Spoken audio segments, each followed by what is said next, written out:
Good evening, everybody. Welcome to Smith Radio. We are going to stream the debate live right here on Smith Radio. You'll also be able to go back to it on iHeartRadio.smithradio.com to listen to it live as we stream. Let's see what's going on. We're currently watching the live streaming on NBC on... From NBC News. Decision 2016. The second presidential debate. Here now, Kate Snow. Good evening. We are minutes away from the second... Forget her. Forget her. Good evening. You're listening to Smith Radio, and we are going to go ahead and moderate this debate. Nice. For those newly revealed comments by Donald Trump about women. A little earlier, the candidates arrived at Washington University in St. Louis, the setting for tonight's town hall style debate. But before that, a bit of a surprise by Donald Trump. He held a meeting in St. Louis with women who have accused former President Bill Clinton of sexual misconduct in the past. And some of those women are in the debate audience tonight. Juanita Broderick and Kathleen Willey, we've seen there just moments ago. The spouses of the candidates were introduced, Bill Clinton and Melania Trump. They'll watch the debate from just off stage. And joining me now from inside the hall, NBC's Andrea Mitchell and Hallie Jackson. Hallie, I'll start with you. It has been an unconventional day, to say the least. What do they tell you we expect out of Donald Trump tonight? Oh, man, how long until an this unconventional starts? 90 minutes, Kate. If there was any question about what Donald Trump would do tonight, that has been laid to rest at this point. The women in the debate hall just behind me now, you can see that Trump will likely go after Bill Clinton's past indiscretions, the former president, in the audience tonight, making for what will be an extraordinary moment after the worst 72 hours of Donald Trump's campaign. At this point, there are real question marks from Republicans outside the campaign as to how this will essentially play, whether it will backfire for Trump. And Andrea, to you, if it's this not happens, gonna if he backfire. goes there, what does Hillary Clinton do?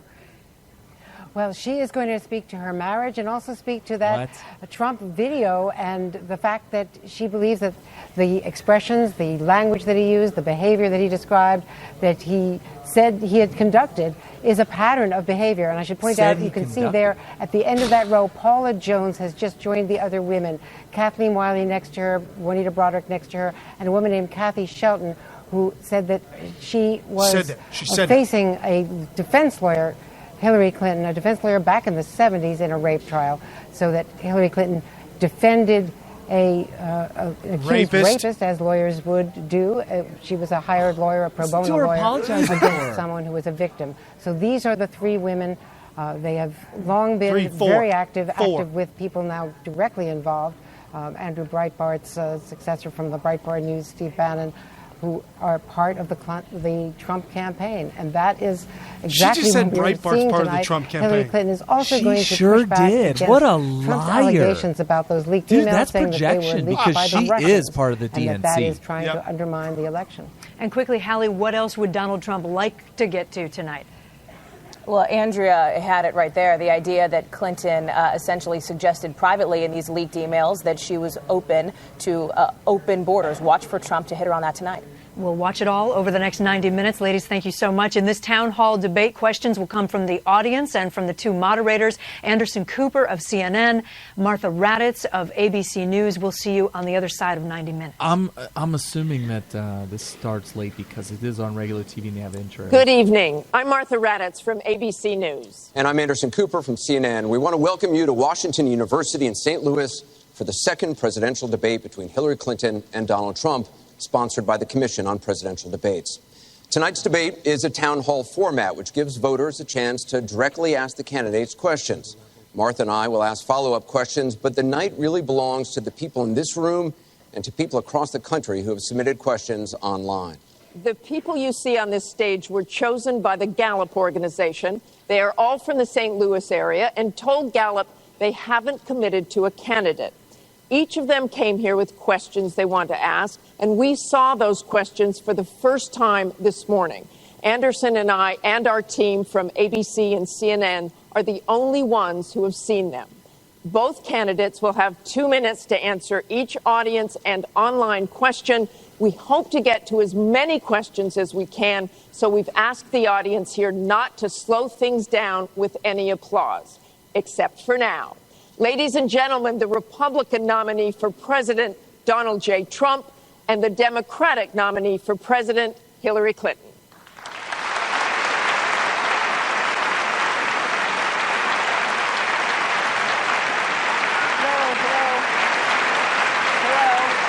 Hillary Clinton looks like she has a robe on,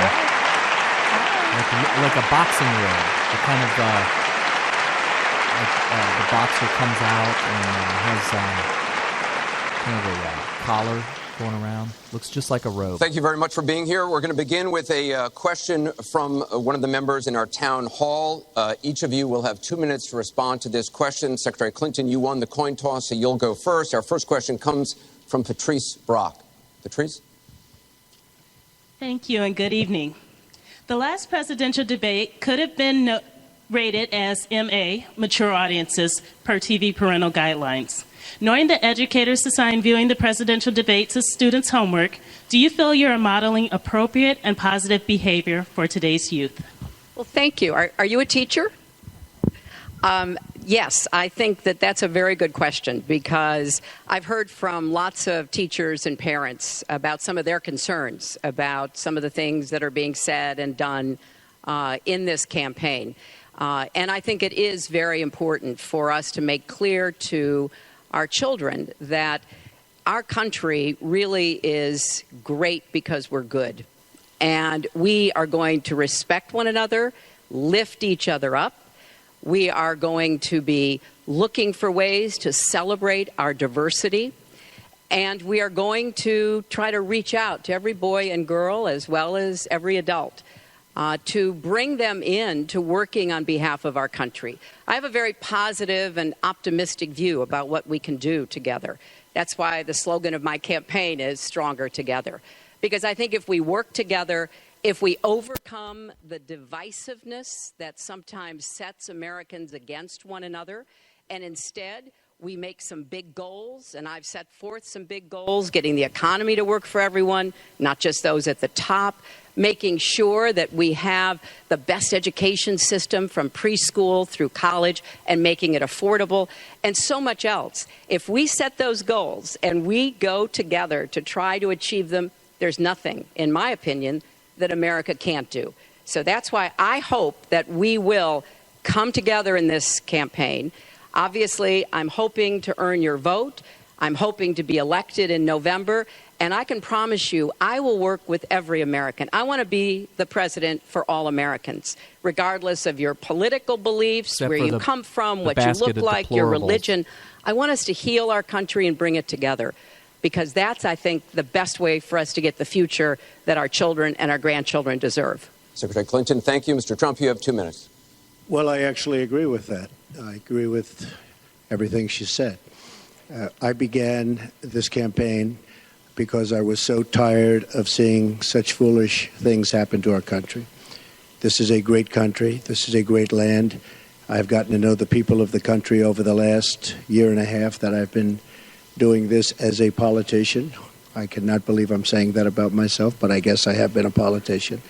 And my whole concept was to make America great again. When I watch the deals being made, when I watch what's happening with some horrible things like Obamacare, where your health insurance and health care is going up by numbers that are astronomical, 68%, 59%, 71%.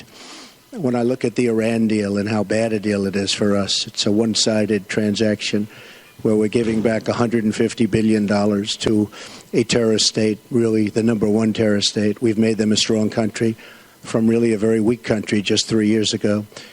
When I look at all of the things that I see and all of the potential that our country has, we have such tremendous potential, whether it's in business and trade, where we're doing so badly. Last year, we had an almost $800 billion trade deficit. In other words, trading with other countries, we had an $800 billion deficit. It's hard to believe. Inconceivable. You say, who's making these deals? We're going to make great trade deals. We're going to have a strong border. We're going to bring back law and order. Just today, policeman was shot, 2 killed, and this is happening on a weekly basis. We have to bring back respect to law enforcement. At the same time, we have to take care of people on all sides. We need justice. But I want to do things that haven't been done, including fixing and making our inner cities better for the African American citizens that are so great, and for the Latinos, Hispanics. And I look forward to doing it. It's called Make America Great Again. Thank you, Mr. Trump. The question from Patrice was about, are you both modeling positive and appropriate behaviors for today's youth? We received a lot of questions online, Mr. Trump, about the tape that was released on Friday. As you can imagine, you called what you said locker room banter. You described kissing women without consent, grabbing their genitals. That is sexual assault. You bragged that you have sexually assaulted women. Do you understand that? No,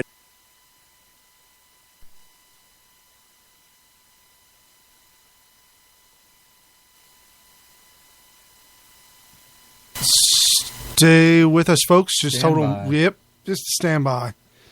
Oh, you gotta be kidding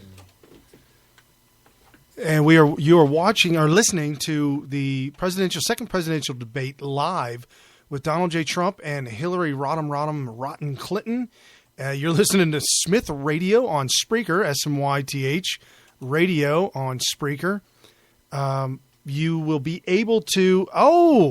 They kindly threw in an ad, a commercial. Why would they do that?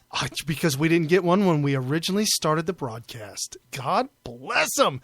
Right in the middle of Trump's answer and question session about the video leaked by Hillary Rotten Clinton. And we've got a 90-second commercial? What is this? This is nuts. All right, folks, 6, 5, 4, 3, 2, 1. And we're back with the debates. So for the record, Here we you're go. saying you never did that. Things that, frankly, you hear these things are said, and I was embarrassed by it. But I have tremendous respect for women. Have you ever and done those women things? have respect for me, and I will tell you, no, I have not. And I will tell you that I'm going to make our country safe. We're going to have borders in our country, which we don't have now. People are pouring into our country, and they're coming in from the Middle East and other places. We're going to make America safe again. We're going to make America great again, but we're going to make America safe again. And we're going to make America wealthy again, because if you don't do that, it sounds harsh to say, but we have to build up the wealth of our nation. Right now, other nations are taking our jobs and they're taking our wealth. Thank you, Mr. And Trump. that's what I want to talk about. Secretary Clinton, do you want to respond? Well, like everyone else, I've spent a lot of time thinking over the last 48 hours about what we heard and saw. You know, with prior Republican nominees for president, I disagreed with them on politics, policies, principles, but I never questioned their fitness to serve. Donald Trump is different. I said starting back in June that he was not fit to be president and commander-in-chief. And many Republicans and independents have said the same thing. What we all saw and heard on Friday was Donald talking about women, what he thinks about women, what he does to women. And he has said that the video doesn't represent who he is. But I think it's clear to anyone who heard it that it represents exactly who he is. Because we've seen this throughout the campaign. We have seen him insult women. We've seen him rate women on their appearance, ranking them from 1 to 10. We've seen him embarrass women on TV and on Twitter. We saw him after the first debate spend nearly a week denigrating a former Miss Universe in the harshest, most personal terms. So, yes, this is who Donald Trump is. But it's not only women, and it's not only this video that raises questions about his fitness to be our president, because he has also targeted immigrants, African Americans, Latinos, people with disabilities, POWs, Muslims, and so many others. So this is who Donald Trump is. And the question for us, the question our country must answer, is that this is not who we are. That's why, to go back to your question, I want to send a message, we all should, to every boy and girl, and indeed to the entire world, that America already is great, but we are great because we are good. And we will respect one another, and we will work with one another, and we will celebrate our diversity. These are very important values to me because this is the America that I know and love. And I can pledge to you tonight that this is the America that I will serve if I'm so fortunate enough to become your president. And we want to get to some questions Well, am from I allowed online. to respond to that? I assume I am. Yes, you can respond to that. It's just words, folks. It's just words. Those words, I've been hearing them for many years. I heard them when they were running for the Senate in New York, where Hillary was going to bring back jobs to upstate New York, and she failed. I've heard them where Hillary is constantly talking about the inner cities of our country, which are a disaster, education-wise, job-wise, safety-wise, in every way possible. I'm going to help the African Americans. I'm going to help the Latinos, Hispanics. I am going to help the inner cities. She's done a terrible job for the African Americans. She wants their vote, and she does nothing, and then she comes back 4 years later. We saw that firsthand when she was a United States Senator. She campaigned where the primary part of her campaign. I want to get to audience questions and online questions. So she's allowed to do that, but I'm not allowed to respond. You're going to get to respond fair. right now. That sounds fair. This tape is generating intense interest. In just 48 hours, it's become the single most talked about story of the entire 2016 election on Facebook, with millions and millions of people discussing it on the social network.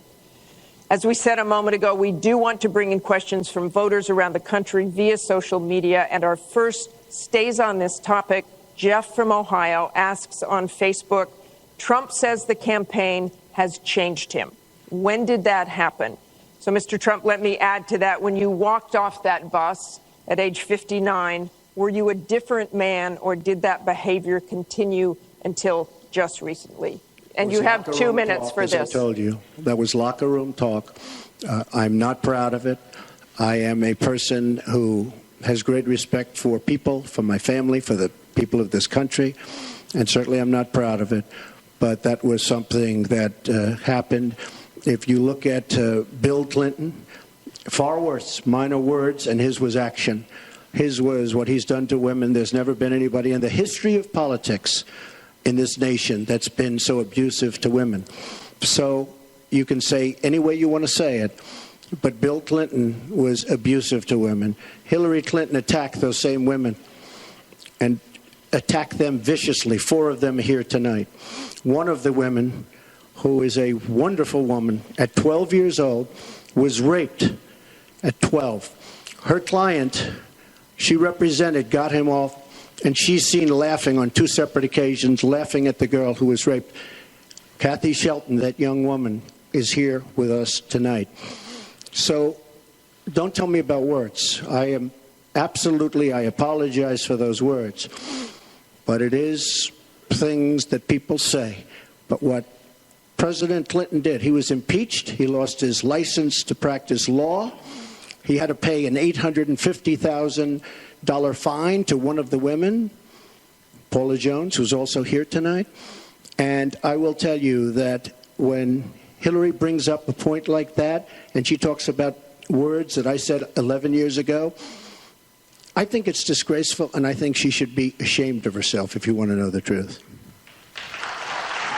Can we please hold the Mic applause? drop. Hear the applause. Secretary Clinton, you have 2 minutes. Well, first, let me start by saying that so much of what he's just said is not right, but he gets to run his campaign any way he chooses. He gets to decide what he wants to talk about. Instead of answering people's questions, talking about our agenda, laying out the plans that we have that we think can make a better life and a better country, that's his choice. When I hear something like that, I am reminded of what my friend Michelle Obama advised us all. When they go low, you go high. You already went low. You went low. You're in the gutter. You are totally in the gutter. If this were just about one video, maybe what he's saying tonight would be understandable. But everyone can draw their own conclusions at this point about whether or not the man in the video or the man on the stage respects women.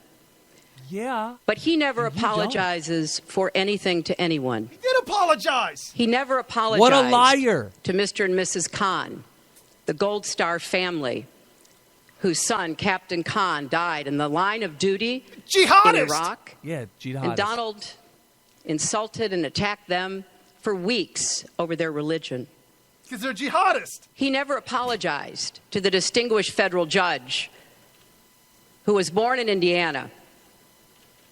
But Donald said he couldn't be trusted to be a judge because his parents were, quote, Mexican. Legitimate concern legally. He never apologized to the reporter that he mimicked and mocked on national television. Which is also false. And Not our true. children were watching. Totally false. And he never apologized for the racist lie that President Obama was not born in the United States of America. He owes the president an apology. He owes our country an apology. How's that racist? And he needs to take responsibility for his actions and his words.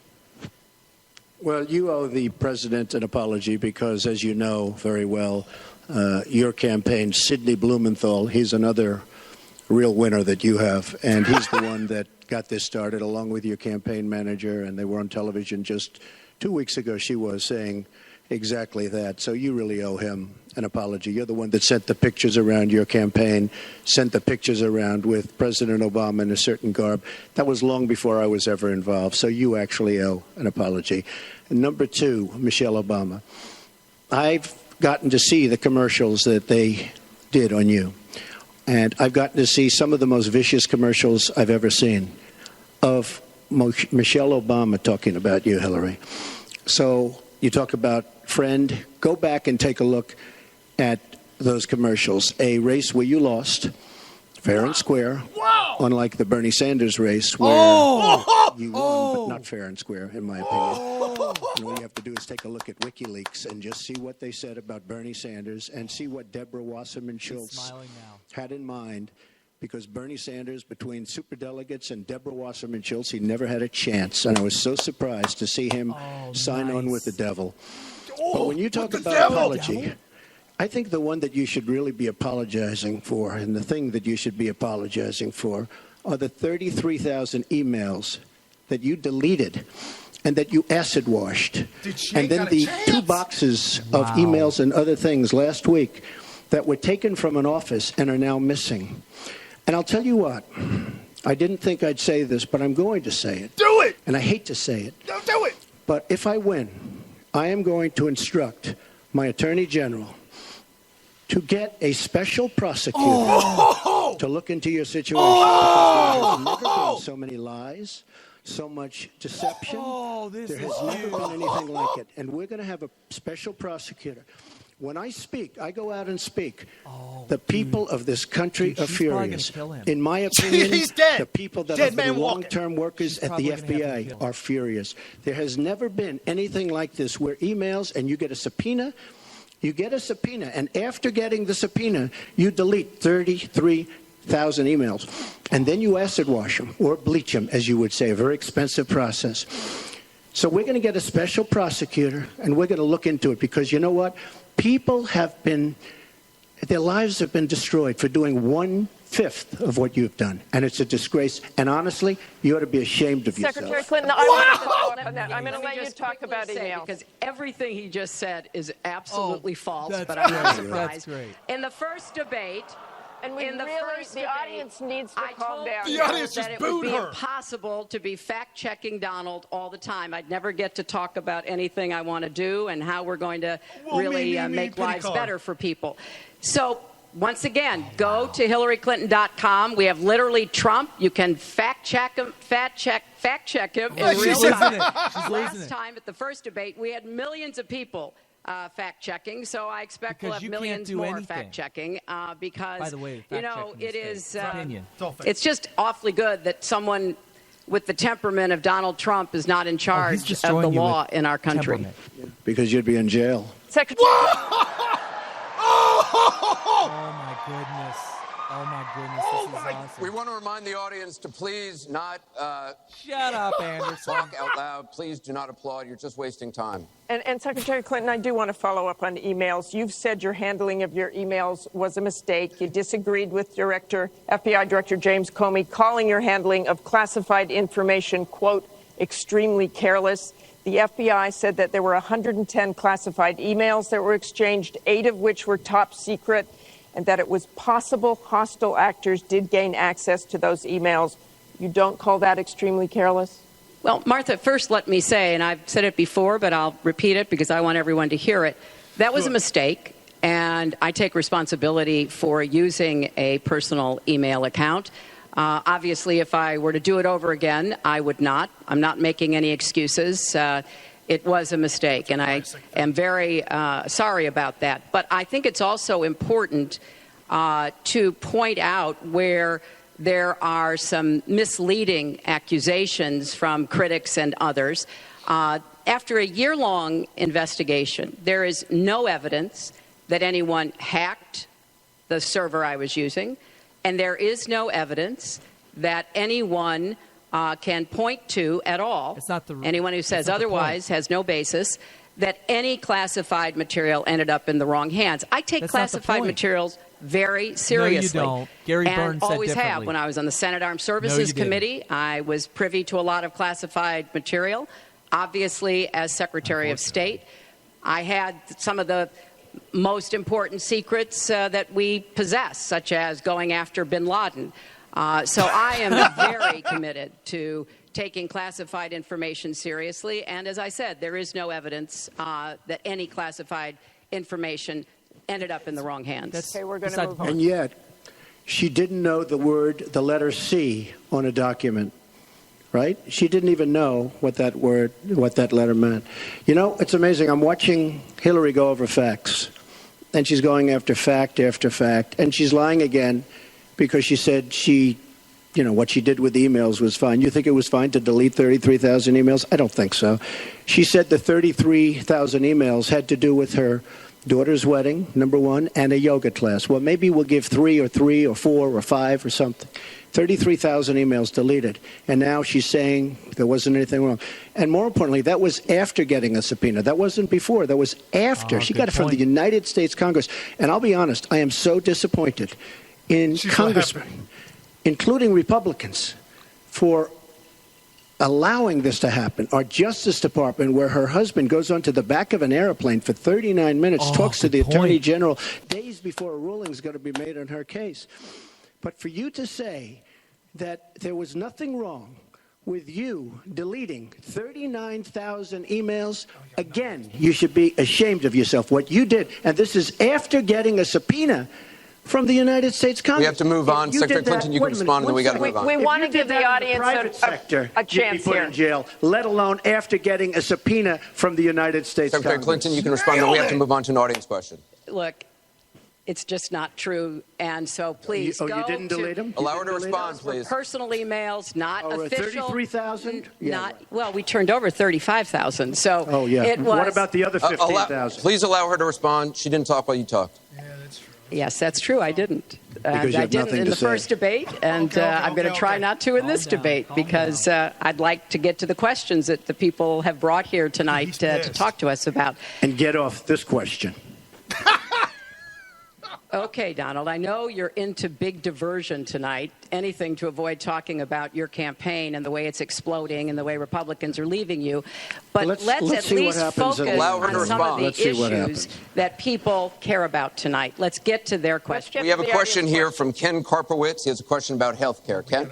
I'd like to know, Anderson, why aren't you bringing up the emails? I'd like to know. Why aren't you We getting brought up to the bottom? emails. No, it hasn't. It hasn't. And it hasn't been finished at all. Ken Karpowitz has a question. Nice to 1 on 3.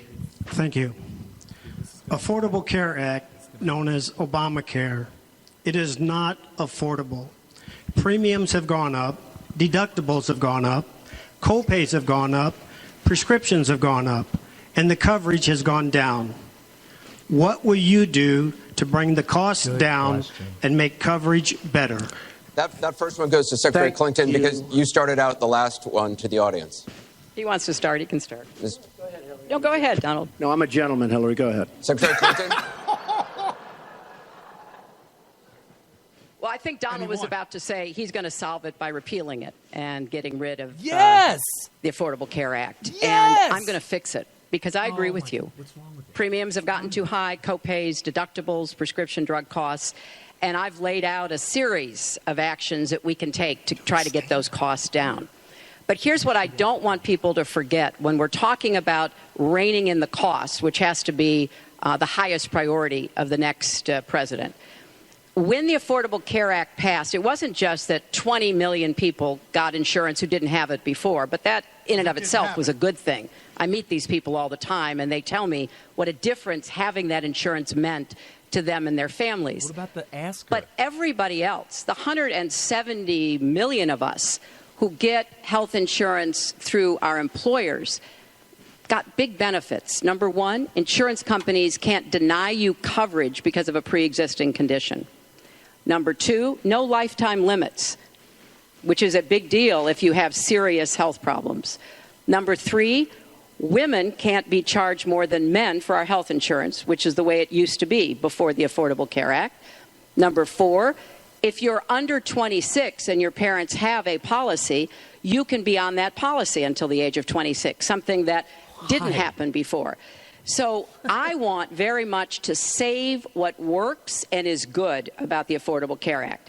But we've got to get costs down. We've got to provide some additional help to small businesses so that they can afford to provide health insurance. But if we repeal it, as Donald has proposed, and start over again, all of those benefits I just mentioned are lost to everybody, not just people who get their health insurance on the exchange. Fear-mongering. And then we would have to start all over again. Right now, we are at 90% health insurance coverage. That's the highest we've ever been in the country. Secretary Clinton, so I want us to get to 100%, but get costs down and keep quality up. Mr. Trump, you have 2 minutes. It is such a great question, and it's maybe the question I get almost more than anything else outside of defense. Obamacare is a disaster. You know it. We all know it. It's going up at numbers that nobody's ever seen worldwide. Nobody's ever seen numbers like this for health care. It's only getting worse. In 17, it implodes by itself. Their method of fixing it is to go back and ask Congress for more money, more and more money. Right. We have right now almost $20 trillion in debt. Obamacare will never work. It's very bad health insurance. Far too expensive. And not only expensive for the person that has it, unbelievably expensive for our country. It's going to be one of the biggest line items very shortly. We have to repeal it and replace it with something absolutely much less expensive and something that works, where your plan can actually be tailored. We have to get rid of the lines around the state, artificial lines, where we stop insurance companies from coming in and competing because they wanted, President Obama and whoever was working on it, they want to leave those lines because that gives the insurance companies essentially monopolies. We want competition.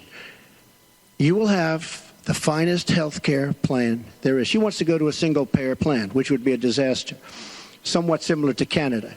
And if you ever notice, the Canadians, when they need a big operation, when something happens, they come into the United States in many cases because their system is so slow. It's catastrophic in certain ways. But she wants to go to single payer, which means the government basically rules everything. Hillary Clinton has been after this for years. Obamacare was the first step. Obamacare is a total disaster.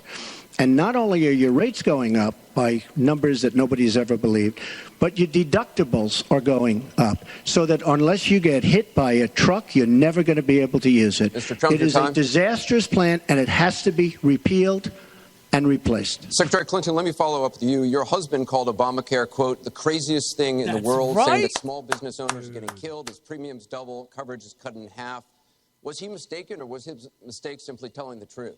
No, I mean, he clarified what he meant, and it's very clear. Mistaken. Look, we are in a situation in our country where if we were to start all over again, we might come up with a different system.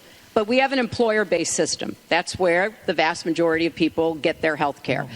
And the Affordable Care Act was meant to try to fill the gap between people who were too poor and couldn't put together any resources to afford health care, namely people on Medicaid. Obviously, Medicare, which is a single-payer system, which takes care of our elderly and does a great job doing it, by the way. And then all the people who were employed, but people who were working but didn't have the money to afford insurance and didn't have anybody, an employer or anybody else, to help them. That was the slot that the Obamacare approach was to take. And like I say, 20 million people now have health insurance. So if we just rip it up and throw it away, what Donald's not telling you is we just turn it back to the insurance companies the way it used to be. And that means the insurance companies get to do pretty much whatever they want, including saying, look, I'm sorry, you've got diabetes, you had cancer, your child has asthma. Your time is up. You may not be able to have insurance because you can't afford it. So let's fix what's broken about it, but let's not throw it away and give it all back to the insurance companies and let the me drug follow up with you, companies. Mr. That's not going to work. Mr. Trump, let me follow on this. I just wanted just one thing. First of all, Hillary, everything's broken about it, everything. Number two, Bernie Sanders said that Hillary Clinton has very bad judgment. This is a perfect example of it, trying to save Obamacare, which is... You've said you want to end Obamacare. You've said you want to end Obamacare. You've also said you want to make coverage accessible for people with pre-existing conditions. How do you force insurance companies to do that if you're no longer mandating that every American get insurance? You're going to have plans. What does that mean? Well, I'll tell you what it means. You're going to have plans that are so good because we're going to have so much competition in the insurance industry once we break out the lines and allow the competition to come. Are you going to have a mandate that Americans have to have health insurance? President Obama, by keeping those lines, the boundary lines around each state, and it was almost gone until just very toward the end of the passage of Obamacare, which, by the way, was a fraud. You know that, because Jonathan Gruber, the architect of Obamacare, he said it was a great lie. It was a big lie. President Obama said you keep your doctor, you keep your plan. The whole thing was a fraud, and it doesn't work. True. But when we get rid of those lines, you will have competition, and we will be able to keep pre-existing. We'll also be able to help people that don't have money, because we are going to have people protected. And Republicans feel this way, believe it or not, and strongly this way. We're going to block grant into the states. We're going to block grant into Medicaid into the states so that we will be able to take care of people without the necessary funds to take care of themselves. Thank you, Mr. Trump. We now go to Gorba Hamid with a question for both candidates. Hi. There are 3.3 million Muslims in the United States, and I'm one of them. You've mentioned working with Muslim nations, but with Islamophobia on the rise, how will you help people like me deal with the consequences of being labeled as a threat to the country after the election is over? Mr. Trump, you're first. Well, you're right about Islamophobia, and that's a shame. But one thing we have to do is we have to make sure that, because there is a problem. I mean, whether we like it or not, and we can be very politically correct, but whether we like it or not, there is a problem. And we have to be sure that Muslims come in and report when they see something going on. When they see hatred going on, they have to report it. As an example, in San Bernardino, many people saw the bombs all over the apartment of the two people that killed 14 and wounded many, many people. Horribly wounded. They'll never be the same. Muslims have to report the problems when they see them. And, you know, there's always a reason for everything. If they don't do that, it's a very difficult situation for our country. Because you look at Orlando, and you look at San Bernardino, and you look at the World Trade Center, go outside, you look at Paris, look at that horrible, these are radical Islamic terrorists. And she won't even mention the word, and nor will President Obama. He won't use the term radical Islamic terrorism. Now, to solve a problem, you have to be able to state what the problem is, or at least say the name. She won't say the name, and President Obama won't say the name, but the name is there. It's radical Islamic terror. And before you solve it, you have to say the name. Secretary Clinton.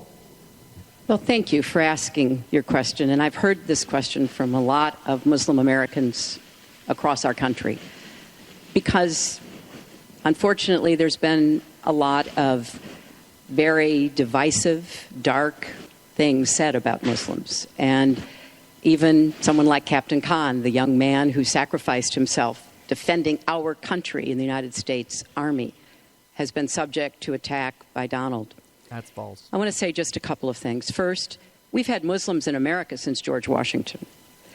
And we've had many successful Muslims. We just lost a particularly well-known one with Muhammad Ali. My vision of America is an America where everyone has a place. If you're willing to work hard, you do your part, you contribute to the community. That's what America is. That's what we want America to be for our children and our grandchildren. It's also very short-sighted and even dangerous to be engaging in the kind of demagogic rhetoric that Donald has about Muslims. We need American Muslims to be part of our eyes and ears on our front lines. I've worked with a lot of different Muslim groups around America.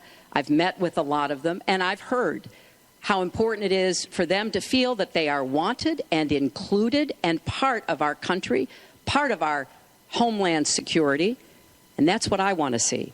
It's also important, I intend to defeat ISIS, to do so in a coalition with majority Muslim nations. Right now, a lot of those nations are hearing what Donald says and wondering, why should we cooperate with the Americans? And this is a gift to ISIS and the terrorists, violent jihadist terrorists. We are not at war with Islam. And it is a mistake, and it plays into the hands of the terrorists to act as though we are. So I want a country where citizens like you and your family are just as welcome as anyone else. Thank you, Secretary Clinton. Mr. Trump, in December, you said this: Donald J. Trump is calling for a total and complete shutdown of Muslims entering the United States until our country's representatives can figure out what the hell is going on. We have no choice. We have no choice. Your running mate said this week that the Muslim ban is no longer your position. Is that correct? And if it is, was it a mistake to have a religious test? First of all, Captain Khan is an American hero. And if I were president at that time, he would be alive today. Because unlike her, who voted for the war without knowing what she was doing, I would not have had our people in Iraq. Iraq was a disaster. So he would have been alive today. The Muslim ban is something that in some form has morphed into a extreme vetting from certain areas of the world. Hillary Clinton wants to allow And why did it morph into that? No, did you? No, answer the question. Do you still believe? I do. All the time. Why don't you interrupt her? Would you please explain whether or not the Muslim ban still stands? It's called extreme vetting. We are going to areas like Syria where they're coming in by the tens of thousands because of Barack Obama, and Hillary Clinton wants to allow a 550% increase over Obama. People are coming into our country like we have no idea who they are, where they're from, what their feelings about our country is, and she wants 550% more. This is going to be the great Trojan horse of all time. We have enough problems in this country. I believe in building safe zones. I believe in having other people pay for them. As an example, the Gulf states who are not carrying their weight, but they have nothing but money, and take care of people. But I don't want to have, with all the problems this country has and all of the problems that you see going on, hundreds of thousands of people coming in from Syria when we know nothing about them. We know nothing about their values, and we know nothing about their love for our country.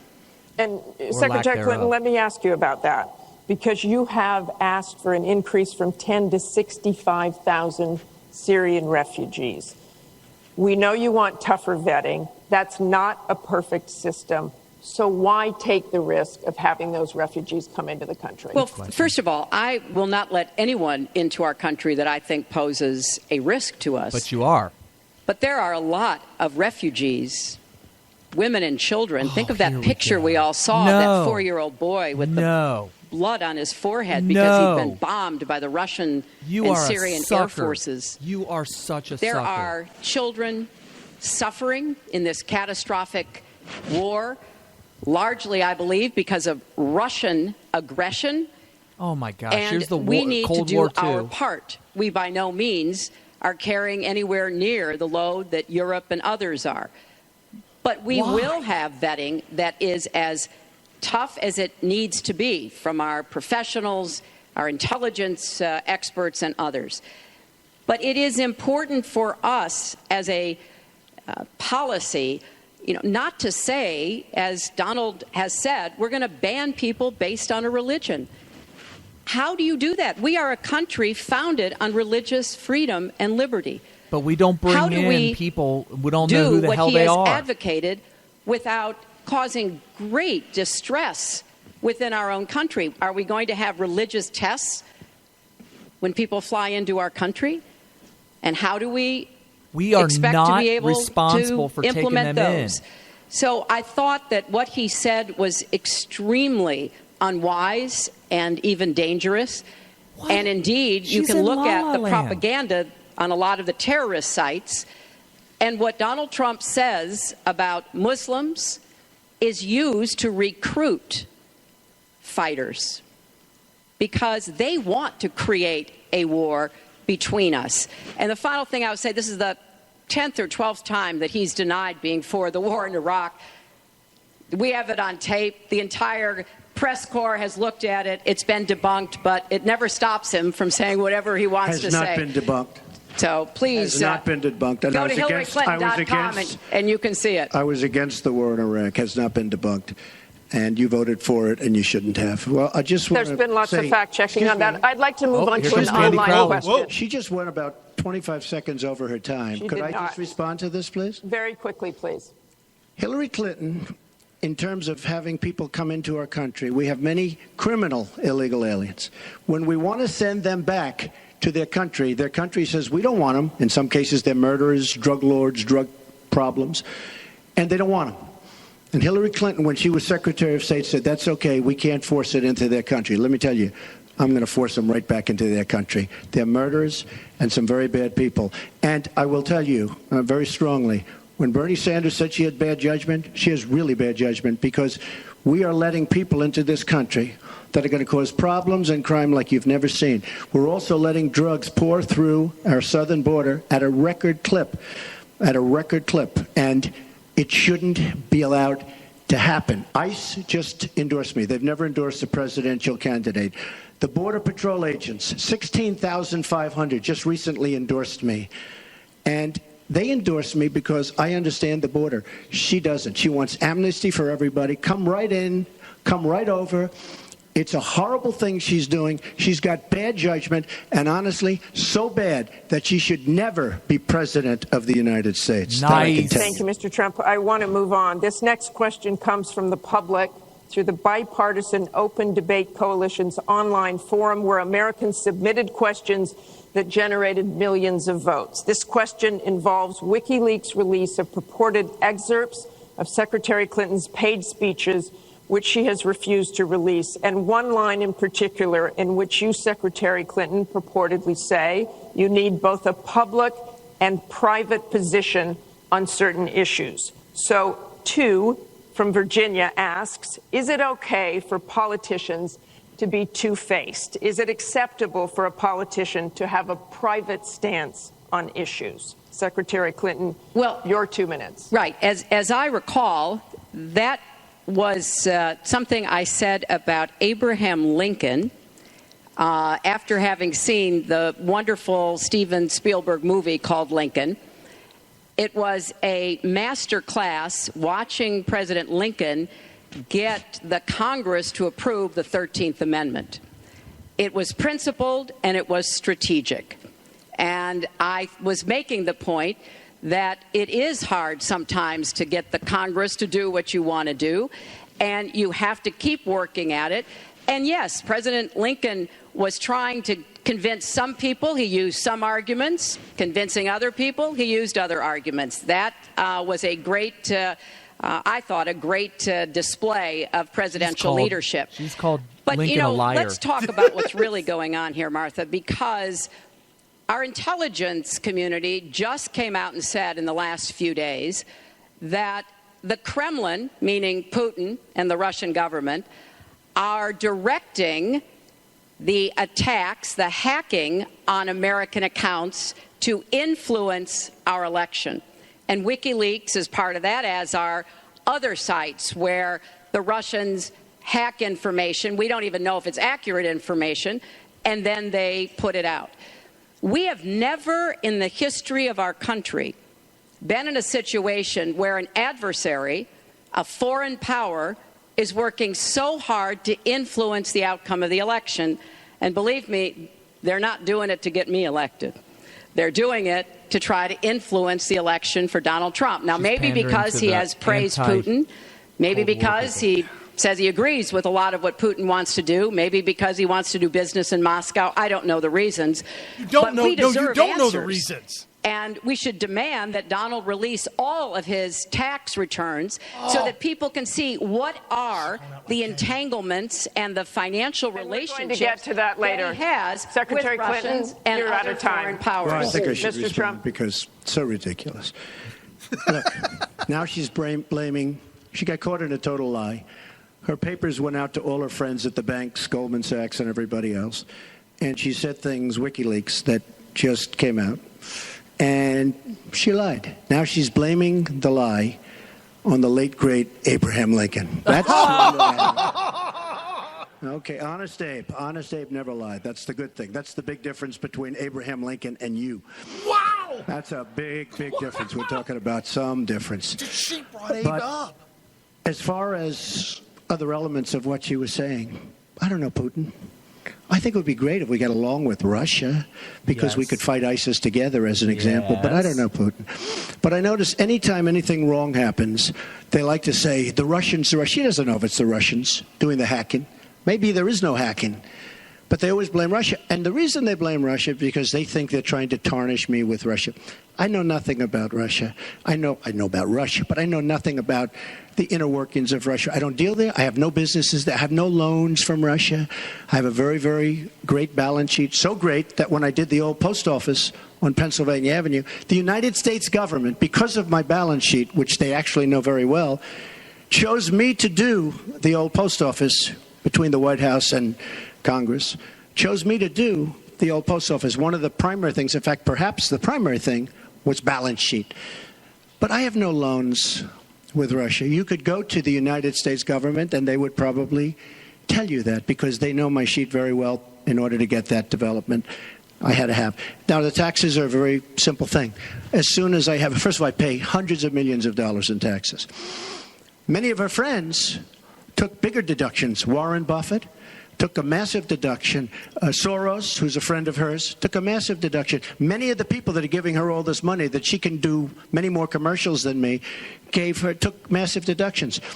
I pay hundreds of millions of dollars in taxes. But as soon as my routine audit's finished, I'll release my returns. I'll be very proud to. Thank you, Mr. Trump. We've got we're on a turn, actually, to the topic of taxes. We have a question from Spencer Moss. He's laughing Spencer? about something. Good evening.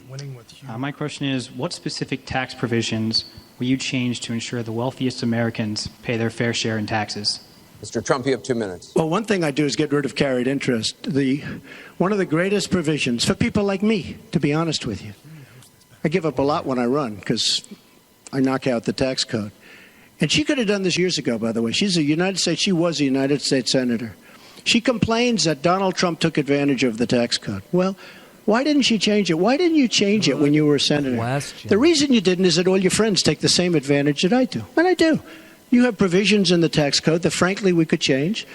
But you wouldn't change it because all of these people give you the money so you can take negative ads on Donald Trump. And I say that about a lot of things. You know, I've heard Hillary complaining about so many different things over the years. Oh, we should have done this. But she's been there for 30 years. She's been doing this stuff. She never changed, and she never will change. She never will change. We're getting rid of carried interest provisions. I'm lowering taxes, actually, because I think it's so important for corporations, because we have corporations leaving, massive corporations and little ones. Little ones can't form. We're getting rid of regulations, which goes hand in hand with the lowering of the taxes. But we're bringing the tax rate down from 35% to 15%. We're cutting taxes for the middle class, and I will tell you, we are cutting them big league for the middle class. And I will tell you, Hillary Clinton is raising your taxes, folks. You can look at me. She's raising your taxes really high. And what that's going to do is a disaster for the country. But she is raising your taxes, and I'm lowering your taxes. That in itself is a big difference. We are going to be thriving again. We have no growth in this country. There's no growth. If China has a GDP of 7%, it's like a national catastrophe. We're down at 1%. And that's like no growth. And we're going lower, in my opinion. And a lot of it has to do with the fact that our taxes are so high, just about the highest in the world. And I'm bringing them down to one of the lower in the world.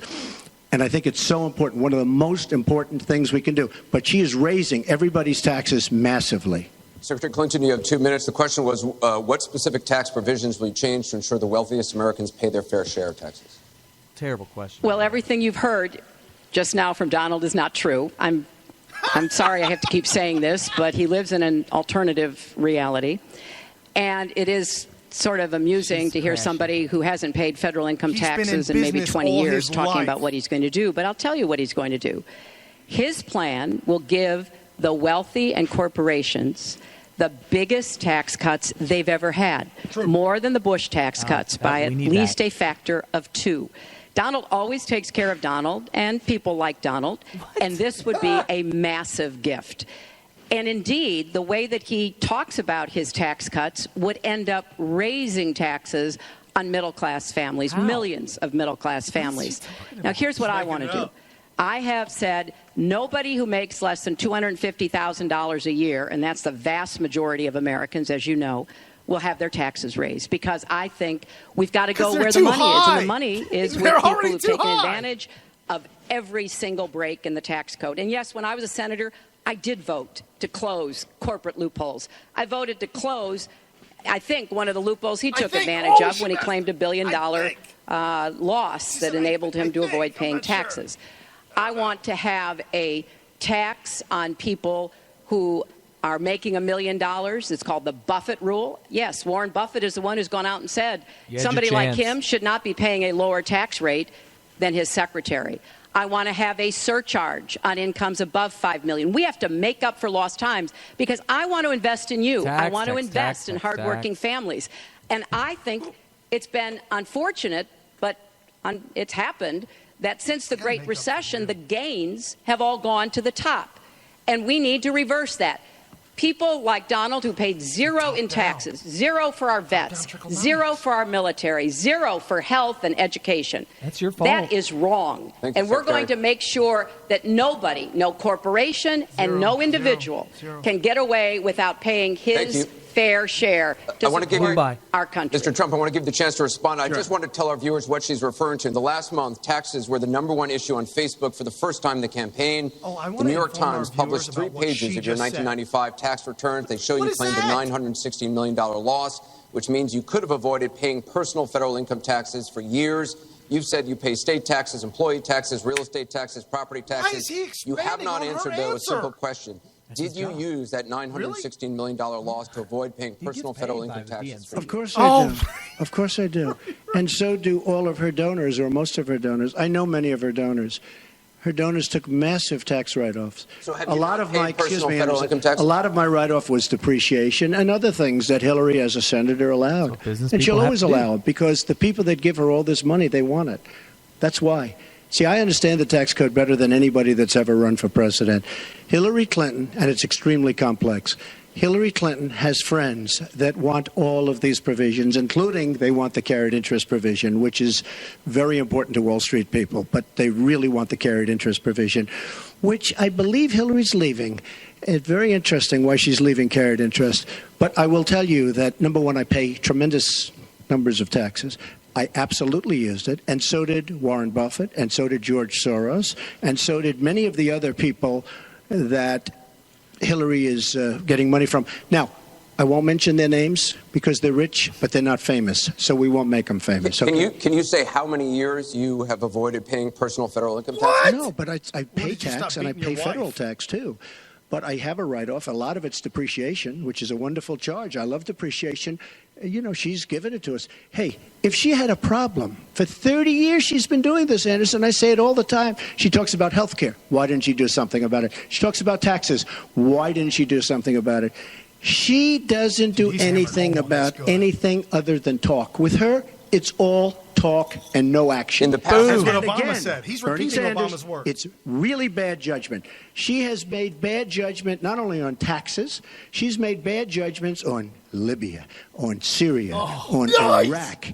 I mean, her and Obama, whether you like it or not, the way they got out of Iraq, the vacuum they've left, that's why ISIS formed in the first place. They started from that little area, and now they're in 32 different nations, Hillary. Congratulations. Great job. I want you to be able to respond to Clinton.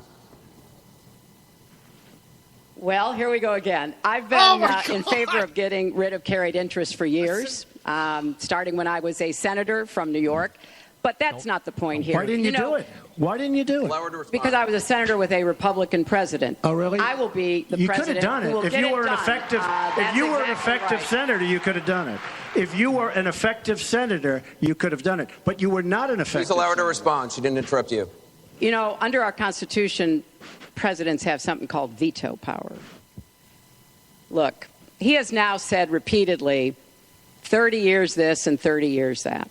So let me talk about my 30 years in public service. I'm very glad to do so. I'd love to hear.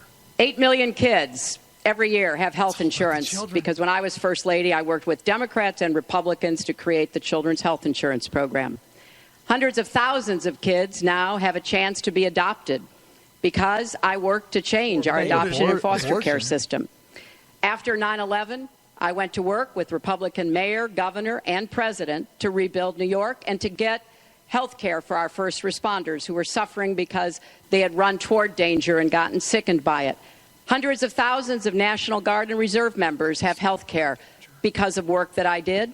And children have safer medicines because I was able to pass a law that required the dosing to be more carefully done. When I was Secretary of State, I went around the world advocating for our country, but also advocating for women's rights to make sure that women had a decent chance to have a better life, and negotiated a treaty with Russia to lower nuclear weapons. Oh, the reset. That was a failure. 400 pieces of legislation have my name on it as a sponsor or co-sponsor when I was a senator for 8 years. I worked very hard and was very proud to be reelected in New York by an even bigger margin than I had been elected the first time. And as president, I will take that work, that bipartisan work, that finding common ground, because you have to be able to get along with people to get things done in Washington. Thank you, Secretary. And I've proven that I can. And for 30 years, I've produced results for people. Thank you, Secretary. We're going to move on to Syria. Both of you have mentioned that. She said a lot of things. I think we should we can, be allowed no, to maybe Mr. Trump, we're going to dispute go it, on. This because is she has about been the a audience. disaster as a senator. Mr. Trump, A we're disaster. going to move on. We have to move on because she The was a heartbreaking disaster. video of a 5-year-old Syrian boy named Amran sitting in an ambulance after being pulled from the rubble not our after an airstrike in Aleppo focused the world's attention on the horrors of the war in Syria, with 136 million views on Facebook alone. But there are much worse images coming out of Aleppo every day now, where in the past few weeks alone, 400 people have been killed, at least 100 of them children. Just days ago, the State Department called for a war crimes investigation of the Syrian regime of Bashar al-Assad and its ally, Russia, for their bombardment of Aleppo. So this next question comes from social media through Facebook.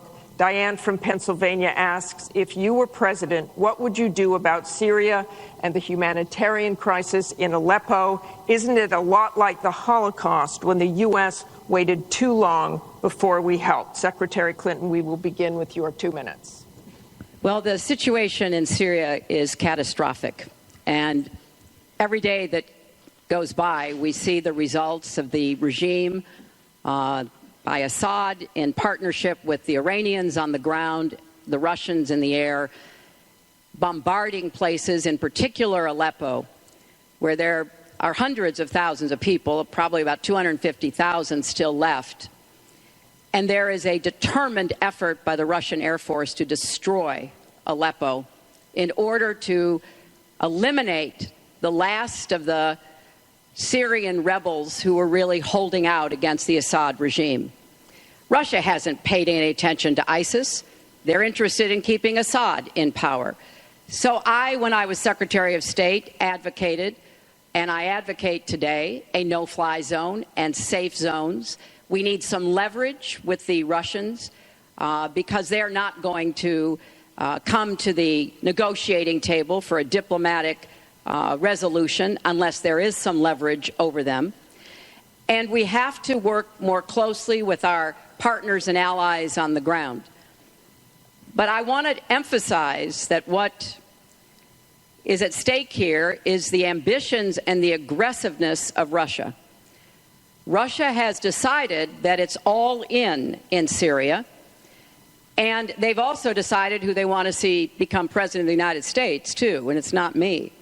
I've stood up to Russia. I've taken on Putin and others, and I would do that as president. I think wherever we can cooperate with Russia, that's fine. And I did as Secretary of State. That's how we got a treaty reducing nuclear weapons. It's how we got the sanctions on Iran that put a lid on the Iranian nuclear program without firing a single shot.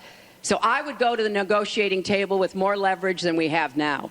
But I do support the effort to investigate for crimes, war crimes committed by the Syrians and the Russians and try to hold them accountable. Thank you, Secretary Clinton. First of all, she was there as Secretary of State with the so-called line in the sand, which... No, I wasn't. I was gone. I hate to interrupt you, but you were in contact, excuse me. At some point, we need to do some You were in total contact with the White House. And perhaps, sadly, Obama probably still listened to you. I don't think he'd be listening very much anymore. Obama draws the line in the sand. It was laughed at all over the world what happened. Now, with that being said, she talks tough against Russia. But our nuclear program has fallen way behind, and they've gone wild with their nuclear program. Not good. Our government shouldn't have allowed that to happen. Russia is new in terms of nuclear. We are old, we're tired, we're exhausted in terms of nuclear. A very bad thing. Now, she talks tough. She talks really tough against Putin and against Assad.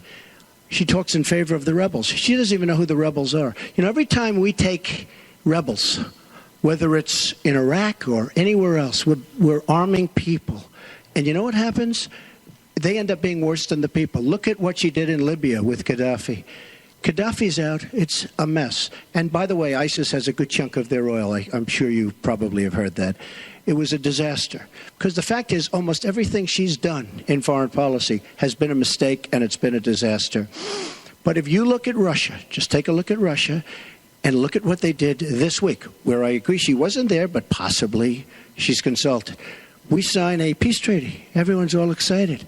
Well, what Russia did with Assad, and by the way, with Iran, who you made very powerful with the dumbest deal perhaps I've ever seen in the history of deal making, the Iran deal with $150 billion, with the $1.7 billion in cash, which is enough cash to fill up this room.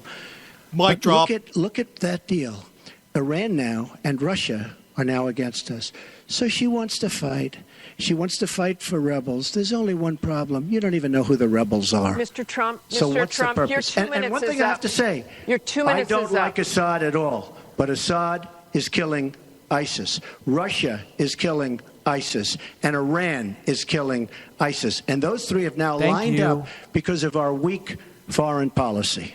Mr. Trump, let me repeat the question. If you were president, what would you do about Syria and the humanitarian crisis in Aleppo? And I want to remind you what your running mate said. He said provocations by Russia need to be met with American strength, and that if Russia continues to be involved in airstrikes along with the Syrian government forces of Assad, the United States of America should be prepared to use military force to strike the military targets of the Assad regime. Okay. He and I haven't spoken, and I disagree.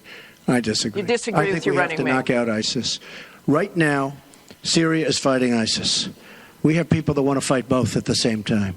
But Syria is no longer Syria. Syria is Russia, and it's Iran, who she made strong, and Kerry and Obama made into a very powerful nation and a very rich nation very, very quickly, very, very quickly.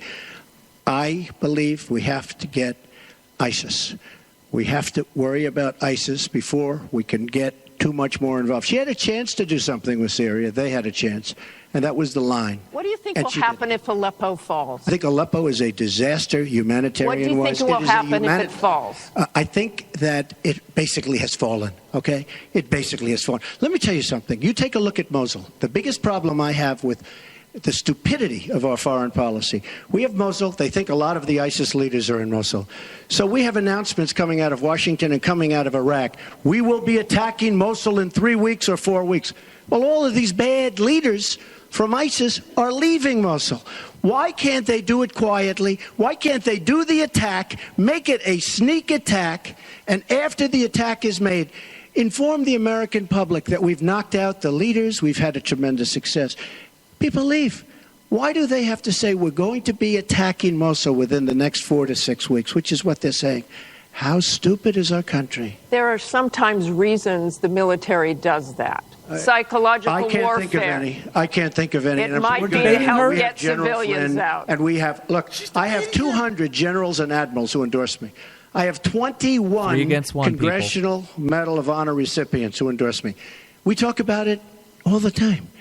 They understand. Why can't they do something secretively where they go in and they knock out the leadership? Why would these people stay there? I've been reading now for weeks. Tell me what your strategy is. For weeks about Mosul, that it's the harbor of where, between Raqqa and Mosul. This is where they think the ISIS leaders are. Why would they be staying? They're not staying there anymore. They're gone. Because everybody's talking about how Iraq, which is us with our leadership, she's trying to stay on the written narrative. Mosul. Now, with these 200 admirals and generals, they can't believe it. All I say is this: General George Patton, General Douglas MacArthur are spinning in their grave at the stupidity of what we're doing in the Middle East. I'm going to go to Secretary Clinton. Secretary Clinton, you want Assad to go. You advocated arming rebels, but it looks like that may be too late for Aleppo. You talked about diplomatic efforts. Yes. Those have failed. Ceasefires have failed. Would you introduce the threat of U.S. military force beyond a no-fly zone against the Assad regime to back up diplomacy? I would not use American ground forces in Syria. I think that would be a very serious mistake.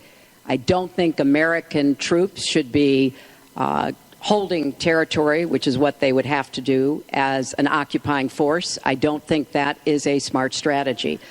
I do think the use of special forces, which we're using, the use of enablers and trainers in Iraq, which has had some positive effects, are very much in our interests. And so I do support what is happening. But what would you do differently than President Obama is doing? Martha, I hope that by the time I hope by the time I am president that we will have pushed ISIS out of Iraq.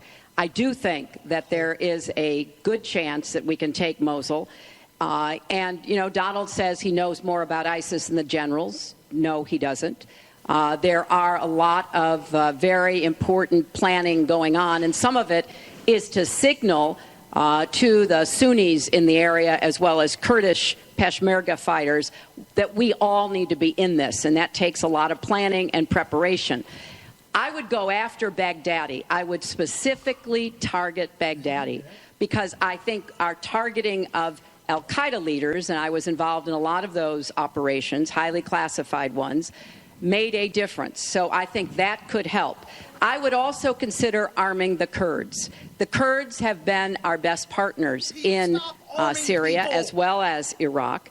And I know there's a lot of concern about that in some circles, but I think they should have the equipment they need so that Kurdish and Arab fighters on the ground are the principal way that we take Raqqa after pushing ISIS out of Iraq. Thank you very much. We're going to move on. She went over a minute over, and you don't stop her. When I go 1 second over, it's like you had many answers. It's really very interesting. We've got a question over here from James Carter. She's angry.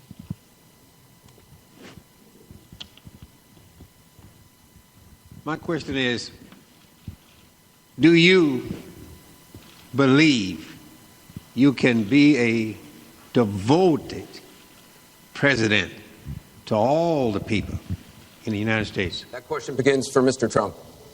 Absolutely. I mean, she calls our people deplorable, a large group, and irredeemable. I will be a president for all of our people, and I'll be a president that will turn our inner cities around and will give strength to people and will give economics to people and will bring jobs back, because NAFTA, signed by her husband, is perhaps the greatest disaster trade deal in the history of the world, not in this country. It stripped us of manufacturing jobs. We lost our jobs. We lost our money. We lost our plants. It is a disaster. And now she wants to sign TPP, even though she says now she's for it. She called it the gold standard. And by the way, at the last debate, she lied, because it turned out that she did say the gold standard, and she said she didn't say it. They actually said that she lied, okay? And she lied. But she's lied about a lot of things. I would be a president for all of the people, African Americans, the inner cities. Devastating what's happening to our inner cities. She's been talking about it for years. As usual, she talks about it, nothing happens. She doesn't get it done. Same with the Latino Americans, the Hispanic Americans. The same exact thing. They talk, they don't get it done. You go into the inner cities and you see it's 45% poverty. African Americans now, 45% poverty in the inner cities. The education is a disaster. Jobs are essentially non-existent. I mean, it's, you know, I've been saying at big speeches where I have 20 and 30,000 people, what do you have to lose? It can't get any worse. And she's been talking about the inner cities for 25 years. Nothing's going to ever happen. Let me tell you, if she's president of the United States, nothing's going to happen. It's just going to be talk. And all of her friends, the taxes we were talking about, and I would just get it by osmosis. She's not doing any me favors. But by doing all the others favors, she's doing me favors. Mr. Trump, thank you. But I will tell you, she's all talk. It doesn't get done. All you have to do is take a look at her Senate run. Take a look at upstate New York. Your 2 minutes is up. Secretary Clinton, it turned out to be a disaster.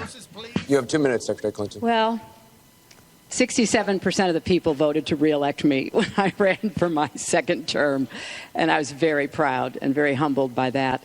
Mr. Carter, I have tried my entire life to do what I can to support children and families. You got 67%. You know, right out of law school, I went to work for the Children's Defense Fund. And Donald talks a lot about, you know, the 30 years I've been in public service. I'm proud of that. You know, I started off as a young lawyer working against discrimination against African-American children in schools and in the criminal justice system. Who was fired? I worked to make sure that kids with disabilities could get a public education, something that I care very much about. I have worked with Latinos. One of my first jobs in politics was down in South Texas, registering Latino citizens to be able to vote.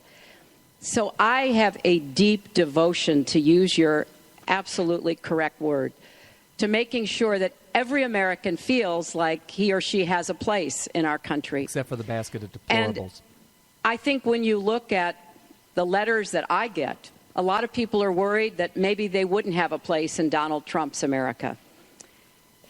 They write me, and one woman wrote me about her son, Felix. She adopted him from Ethiopia when he was a toddler. He's 10 years old now. This is the only country he's ever known. To this guy. And he listens to Donald on TV, and he said to his mother one day, will he send me back to Ethiopia if he gets elected?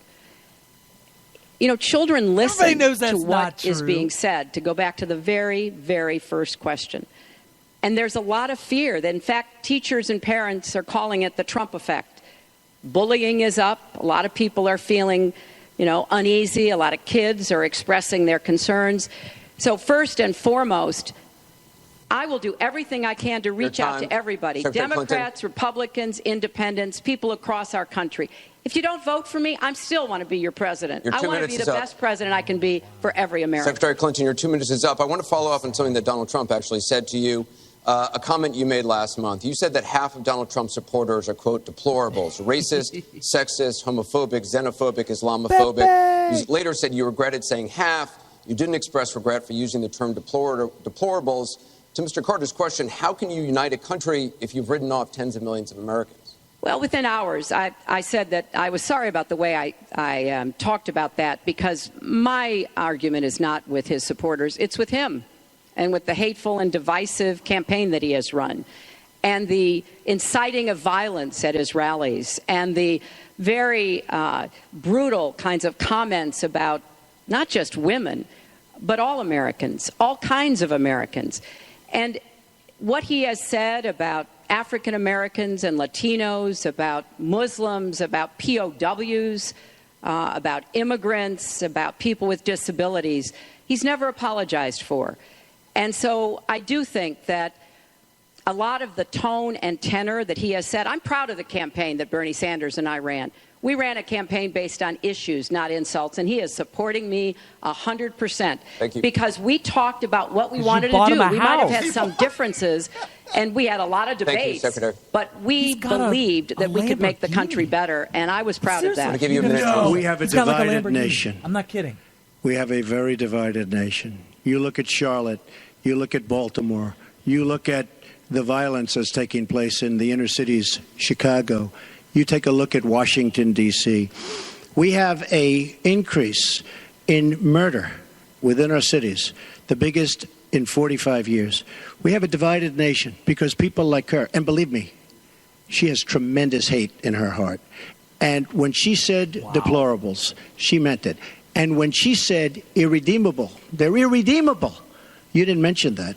But when she said they're irredeemable, to me, that might have been even worse. She said some of them are irredeemable.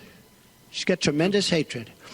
And this country cannot take another 4 years of Barack Obama. And that's what you're getting with her. Mr. Trump, let me follow up with you. In 2008, you wrote in one of your books that the most important characteristic of a good leader is discipline. You said if a leader doesn't have it, quote, he or she won't be one for very long. In the days after the first debate, you sent out a series of tweets from 3 a.m. to 5 a.m., including one that told people to check out a sex tape. Is that the discipline of a good leader? No, it wasn't check out a sex tape. It was just take a look at the person that she built up to be this wonderful Girl Scout, who was no Girl Scout. By the way, just so you understand, when she said 3 o'clock in the morning, take a look at Benghazi. She said, who's going to answer the call at 3 o'clock in the morning? Guess what? She didn't answer because when Ambassador Stevens... The question is that the discipline of a good leader? 600 times. Well, she said she was awake at 3 o'clock in the morning. And she also sent a tweet out at 3 o'clock in the morning, but I won't even mention that. But she said she'll be awake. Who's the famous thing? We're going to answer our call at 3 o'clock in the morning. Guess what happened? Ambassador Stevens sent 600 requests for help. And the only one she talked to was Sidney Blumenthal, who's her friend. And not a good guy, by the way.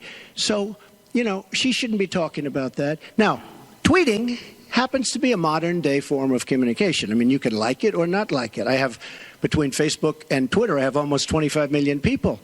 It's a very effective way of communication. So you can put it down, but it is a very effective form of communication. I'm not unproud of it, to be honest with you. Secretary Clinton, does Mr. Trump have the discipline to be a good leader? No. I'm shocked to hear that. Well, it's not only my opinion, it's the opinion of many others, national security experts, Republicans, former Republican members of Congress. But it's in part because those of us who have had the great privilege of seeing this job up close and know how difficult it is, and it's not just because I watched my husband take a $300 billion deficit and turn it into a $200 billion surplus, and 23 million new jobs were created, and incomes went up for everybody. Everybody. African-American incomes went up 33%. And it's not just because I worked with George W. Bush after 9/11, and I was very proud that when I told him what the city needed, what we needed to recover, he said, "You've got it," and he never wavered. He stuck with me. And I have worked, and I admire President Obama. He inherited the worst financial crisis since the Great Depression. That was a terrible time for our country. We have to move along. 9 million people lost their Clinton, jobs. 5 million homes were lost. Secretary and Clinton, we're moving on. $13 trillion in family wealth was wiped out. We are back on the right track. He would send us back into recession with his tax plans. Secretary Clinton, we are moving to an audience question. We're almost out of time. We have another. Mr. Trump, we're moving to an audience question. It is our country Mr. Trump, has the Secretary slowest growth, Clinton, we and want to get jobs to are a the disaster. audience. Thank you very much, both of you. She's so angry. We have another audience question. Beth Miller has a question for both candidates. Good evening. Perhaps the most important aspect of this election is the Supreme Court justice. What would you prioritize as the most important aspect of selecting a Supreme Court justice? We begin with your 2 minutes, Secretary Clinton. Thank you. Well, you're right. This is one of the most important issues in this election. I want to appoint Supreme Court justices who understand the way the world really works, who have real-life experience, who have not just been in a big law firm and maybe clerked for a judge and then gotten on the bench, but maybe they tried some more cases. They actually understand what people are up against, because I think the current court has gone in the wrong direction. And so I would want to see the Supreme Court reverse Citizens United and get dark, unaccountable money out of our politics. Donald doesn't agree with that.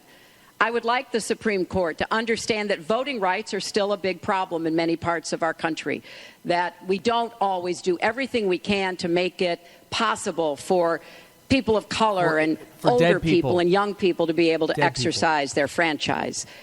I want a Supreme Court that will stick with Roe v. Wade and a woman's right to choose, and I want a Supreme Court that will stick with marriage equality. Now, Donald has put forth the names of some people that he would consider. And among the ones that he has suggested are people who would reverse Roe v. Wade and reverse marriage equality. I think that would be a terrible mistake and would take us backwards. I want a Supreme Court that doesn't always side with corporate interests. I want a Supreme Court that understands because you're wealthy and you can give more money to something doesn't mean you have any more rights or should have any more rights than anybody else. So I have very clear views about what I want to see to change the balance on the Supreme Court. And I regret deeply that the Senate has not done its job, and they have not permitted a vote on the person that President Obama, a highly qualified person, they've not given him a vote to be able to have the full complement of 9 Supreme Court justices. I think that was a dereliction of duty. I hope that they will see their way to doing it, but if I am so fortunate enough as to be president, I will immediately move to make sure that we fill that. We have 9 justices Secretary and they get to work on behalf of our people. Thank you. You're out of time, Mr. Trump. Justice Scalia, great judge, died recently, and we have a vacancy. I am looking to appoint judges very much in the mold of Justice Scalia. I'm looking for judges, and I've actually picked 20 of them so that people would see highly respected, highly thought of, and actually very beautifully reviewed by just about everybody, but people that will respect the Constitution of the United States. And I think that this is so important. Also, the Second Amendment, which is totally under siege by people like Hillary Clinton. They'll respect the Second Amendment and what it stands for, what it represents. So important to me. Now, Hillary mentioned something about contributions, just so you understand. So I will have in my race more than $100 million put in of my money, meaning I'm not taking all of this big money from all of these different corporations like she's doing. What I ask is this. So I'm putting in more than, by the time it's finished, I'll have more than $100 million invested. Pretty much self-funding mine. We're raising money for the Republican Party, and we're doing tremendously on the small donation, $61 average or so. I asked Hillary, why doesn't she made $250 million by being in office? She used the power of her office to make a lot of money. Why isn't she funding, not for $100 million, but why don't you put 10 or 20 or 25 or $30 million into your own campaign? It's $30 million less for special interests that will tell you exactly what to do. And it would really, I think, be a nice sign to the American public. Why aren't you putting some money in? You have a lot of it. You've made a lot of it because of the fact that you've been in office. You made a lot of it while you were Secretary of State, actually. So why aren't you putting money into your own campaign? I'm just curious. Well, thank you very much. Thank you. We're going to get on to one more question. But the question was about the Supreme Court, and I just want to quickly say, very quickly, I respect the Second Amendment, but I believe there should be comprehensive background checks, and we should close the gun show loophole and close the online loophole. We have one more question, Mrs. Clinton. As we possibly can. We have one more question from Ken Bone about energy policy. Ken? What steps will your energy policy take to meet our energy needs while at the same time remaining environmentally friendly and minimizing job loss for fossil power plant workers? Mr. Trump, 2 minutes. Absolutely. I think it's such a great question because energy is under siege by the Obama administration, under absolute siege.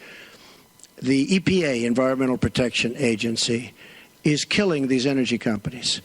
And foreign companies are now coming in, buying so many of our different plants, and then rejiggering the plant so that they can take care of their oil. We are killing, absolutely killing, our energy business in this country. Now, I'm all for alternative forms of energy, including wind, including solar, etc. But we need much more than wind and solar. And you look at our miners. Hillary Clinton wants to put all the miners out of business. There is a thing called clean coal. Coal will last for 1,000 years in this country. Now we have natural gas and so many other things because of technology. We have unbelievable, we have found over the last 7 years, we have found tremendous wealth right under our feet. So good, especially when you have 20 trillion in debt. I will bring our energy companies back. They'll be able to compete. They'll make money. They'll pay off our national debt. They'll pay off our tremendous budget deficits, which are tremendous. But we are putting our energy companies out of business. We have to bring back our workers. You take a look at what's happening to steel and the cost of steel, and China dumping vast amounts of steel all over the United States, which essentially is killing our steel workers and our steel companies.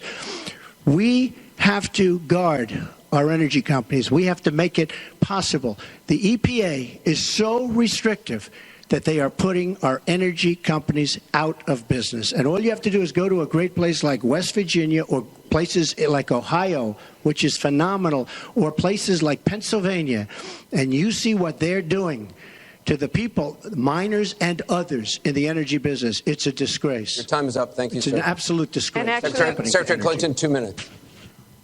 Well, that was very interesting. First of all, China is illegally dumping steel in the United States, and Donald Trump is buying it to build his buildings, putting steel workers and American steel plants out of business. It's illegal. What are you doing about it? That's something that I fought against as a senator, and that I would have a trade prosecutor to make sure that we don't get taken advantage of by China on steel or anything else.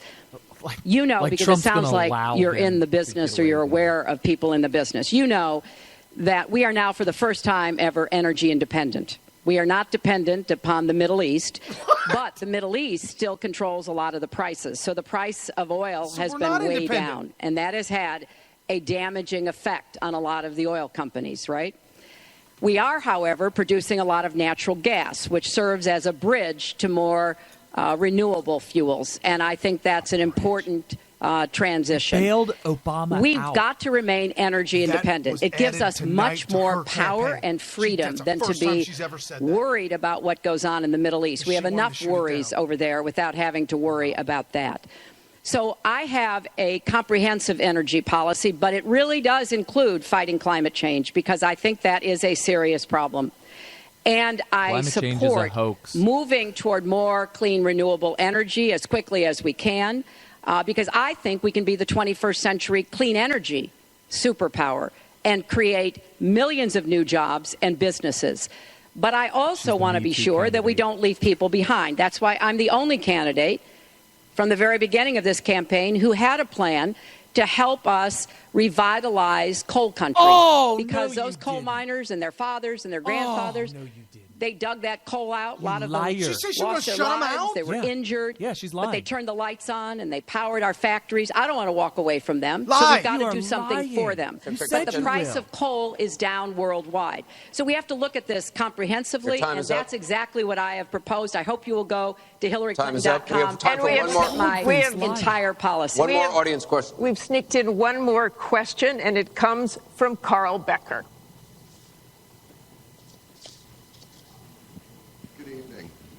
My question to both of you is, regardless of the current rhetoric, would either of you name one positive thing that you respect in one another?